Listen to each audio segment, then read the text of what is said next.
So now, practically speaking, when I say recognizing this step, the first step of recognizing that it is anxiety, how will you actually apply it?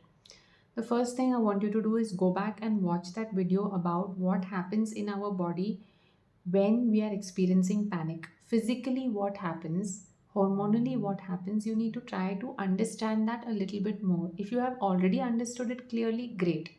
The second thing you will do is you will acknowledge your own journey that led you to having anxiety and panic attacks. Sit with a paper and pen and go back to the time when you had your first panic attack. Think about that and evaluate how was the previous 2 months before your first panic attack came. If not the 2 months, if you're not finding answers in the 2 months, go back and look 6 months before that. How has it been? Note down what were your ups and downs, what were your struggles, what were your fears, what were your triggers. Just acknowledge for yourself that it's been tough. Maybe for some of us, it wasn't that bad, it was just one little thing that happened, and that one little thing triggered us. So that doesn't mean that you beat yourself up and say that, oh, but I didn't have really a tough time. It was just one thing. That one thing triggered me so much. I must be really broken. That's not how it works. It's not so simple. There are a lot of things that happen within the body, a lot of things that we store inside our body, which we may not even know. A lot of stress, a lot of memories, a lot of trauma, which then gets manifested and sort of it just comes all together, and we may not even know that we are carrying the baggage of this event that happened, or this incident, or this memory.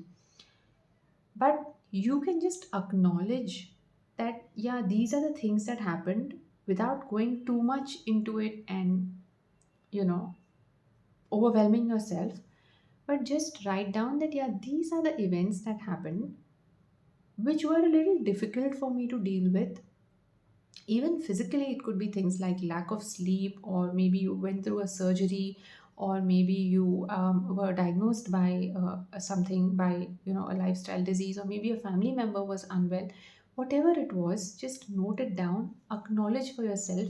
That will make it easier for you to accept that you are currently dealing with anxiety. You have gone through a lot which has caused your nervous system to reach this stage. Let's not say that it has caused you to reach this stage, but it has caused your nervous system to reach this stage.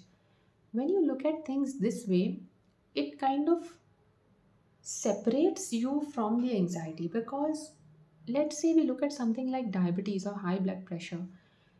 We don't have a lot of stigma and a lot of personal load attached to it, that what made me develop diabetes, why did this have to happen to me, I need to hide this from people, why me, why is my system broken. That's not what we do, right? We generally just get tests done and we think about what are the foods that I can do. Oh, this food is increasing my sugar level. Oh, this activity is helping me maintain my sugar level. This food is good for me, this medication is good for me. Similarly, when you look at an event that has caused you to be anxious or to have your panic attack, you can think about what is it that your nervous system went through. Rather than you having going through it, what is it that your nervous system had to go through that brought it to a stage where today it is temporarily out of order. So make a note of those things. That is the second thing you will do. You make a note of those things which have put you into a state where your nervous system is needing a little time off. The third thing I want you to do is remind yourself those 5 points where I said, one is that a panic attack is extremely uncomfortable but not dangerous. This is something you need to drill down into your memory, that a panic attack is extremely uncomfortable but it is not dangerous. The second thing, nobody dies from a panic attack. It is not going to make you faint. It does not last more than 45 minutes, and it is not going to cause any lasting damage to your body. Recognizing that you have anxiety, these are the first steps in recognizing that you have anxiety.